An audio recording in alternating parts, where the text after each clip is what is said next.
এবার আপনাদের সামনে এই মঞ্চে কৌতুক পরিবেশন করতে আসছেন জনপ্রিয় কৌতুক শিল্পী মনা সিদ্দিক হৃদয় এবং পারভেজ সুমন। এখন আপনাদের সামনে আসছেন বর্তমান সময়ের মার মার কাট কাট ফাট ফাট নায়িকা, যার জন্য এই উপমহাদেশের প্রতিটা যুব সমাজের প্রতিটা সদস্য একেবারে যাদের উপর দিয়ে স্টিম রোলার চালিয়ে দিয়েছেন, সেই বর্তমান আপনার প্রিয় আমার প্রিয় নায়িকা মিস মিস মিস একটু সোজা হয়ে দাঁড়ান, একটু সোজা হয়ে দাঁড়ান। আরে ভাই আমি তো সোজাই। আরেকটু সোজা হয়ে দাঁড়ান না। আচ্ছা, আপনাকে দেখে তো ছেলের মতো মনে হচ্ছে, আবার ভাবসাব মেয়েদের মতো, ঠিক বুঝতে পারলাম না। অ্যাকচুয়ালি ভাইয়া আমি হচ্ছে 21। তা আপনি চলচ্চিত্রে কিভাবে এলেন? It was 1974 এর ঘটনা। আই হ্যাভ পরিকল্পনা করলাম গোয়িং টু দেখতে যাব এফডিসি শুটিং। সেখানে একটা শুটিং চলছিল। এক্সকিউজ মি, টয়লেটটা কোথায়? ও এদিকে কি বাম দিকে? আরে না, ওই ছবির নাম ছিল এক্সকিউজ মি, টয়লেটটা কোথায়। ওই ছবির ডিরেক্টর সাইদ ভাই আমাকে দেখেই বলল ওয়াও আই লাইক ইট। ও আচ্ছা আচ্ছা, তাহলে ওই টয়লেটের মধ্য দিয়েই আপনার বাংলা চলচ্চিত্রে পদার্পণ। হ্যাঁ ভাইয়া, হ্যাঁ বুঝতে পেরেছি। আচ্ছা, এবার একটা প্রশ্ন, সেটা হলো যে এই সিনেমা জগতে আসার পরেই নায়িকারা খুব মোটা হয়ে যায়, যার কারণে আমাদের নায়কদের পক্ষে তাদেরকে উঁচু করতে গিয়ে কোমর বিসর্জন দিতে হয়। তো এই ক্ষেত্রে আপনি আপনার ডায়েট কিভাবে মেনটেন করেন? দেখুন ভাইয়া, আমি তো অ্যাকচুয়ালি বেশি খাই না। হ্যাঁ, আমি মনে করেন এক বেলা একটুখানি ডাল আর একটা রুটি খাই, আর এক বেলা একটুখানি ডাল আর একটা রুটি খাই। ওটা কখন খান? এগুলো ডিনার করার পরে আর লাঞ্চ করার আগে।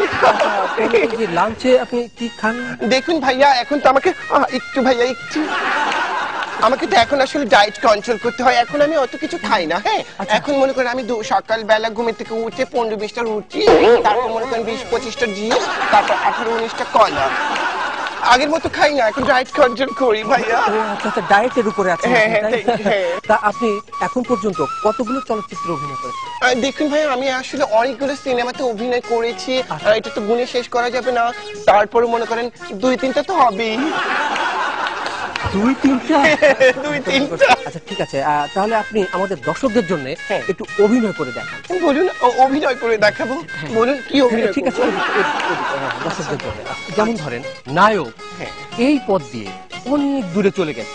আচ্ছা, আপনি এই ডায়লগটা কিভাবে দেবেন? এই পথ দিয়ে চলে গেছে, ডাকতে হবে। হ্যাঁ, কিভাবে ডায়লগ ডাকবো না? নায়ক নায়ক নায়ক। বুঝতে পারলাম না, নায়ক তো এই পথে চলে গেল, আপনি এই পথে ডাকছেন? ভাইয়া, যে চলে গেছে যাক না, নতুনটার জন্য ওয়েট করছি। আচ্ছা, তাহলে এইবার একটু ট্র্যাজেডি দৃশ্যে অভিনয় করে দেখান। ট্র্যাজেডি? যেমন আপনার বাবা অ্যাক্সিডেন্ট করে পা ভেঙে গেছে, হসপিটালে ভর্তি। হ্যাঁ, আপনি কিভাবে ডায়লগ করবেন?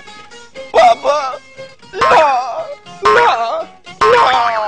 পা তো একটা ভাঙছে, 3টা তো ভাঙে নাই। ও আচ্ছা, এই মেকআপ মেকআপ।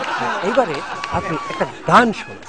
দেখুন ভাইয়া, আমি আসলে অত ভালো গান টান পারি না। আচ্ছা, টান নিয়ে টানাটানি করার দরকার নাই, আপাতত গানটাই শোনান। আচ্ছা ঠিক আছে, আপনি হাসবেন না। না না, কোনো অসুবিধা।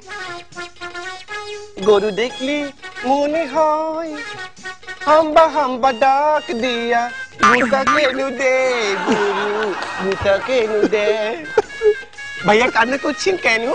আমি ভাবলাম আপনি কাঁদতেছেন, আপনার সাথে একটু না, আমি গান করছিলাম। গান? আচ্ছা, আপনি অবসরে কি করেন? You know that I'm very easy to busy নায়িকা। আমি অ্যাকচুয়ালি অবসর পাই না। তারপর আমি যখন অবসর পাই তখন আমি মনে করেন কবিতা শুনি। কবিতা শুনেন? আচ্ছা, তো কার কবিতা শুনেন? আমার সবচেয়ে প্রিয় কবি হচ্ছে উইলিয়াম ড্যামকেয়ার, সচিন টেন্ডুলকার, সাকিব আল হাসান। ও, ওরা কি কবি নাকি? হ্যাঁ, কবি, ওটা কবিতা লেখে। আচ্ছা, তাহলে আপনি মেসির কবিতা শোনেন নাই? মেসি মেসি জান ভাইয়া, জান মেসি কি কবি নাকি? ও, মেসি তো বাংলা সিনেমার নায়ক।